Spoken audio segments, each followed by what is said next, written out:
He aquí la descripción de todos los templos de los mexicanos. En el patio estaba el templo de Huitzilopochtli. Todos los templos así estaban.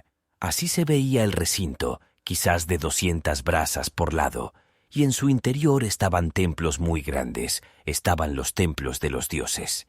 Era la más grande la casa de Huitzilopochtli, o Tlacahuepancuexcochtzin. Era muy grande, era muy alta.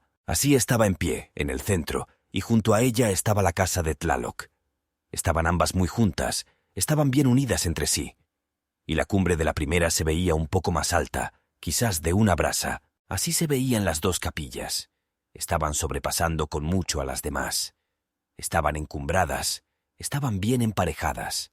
Y encima de cada uno de los templos estaba una capilla. Ahí estaba la imagen de Huitzilopochtli, también llamado Xochouqui, y en la otra parte estaba la imagen de Tlaloc. Y también arriba estaba la piedra redonda, muy grande, llamada Texcatl.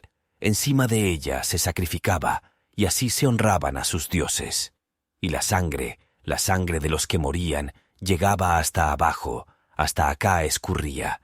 En todos los templos era así, en todos los templos estaban los dioses. Y el templo de Huitzilopochtli y Tlaloc estaba mirando hacia el poniente, y su escalinata era muy ancha. Ahí estaba alcanzando la cumbre, ahí ascendía. Y en todos los templos eran semejantes las escalinatas, bien derechas.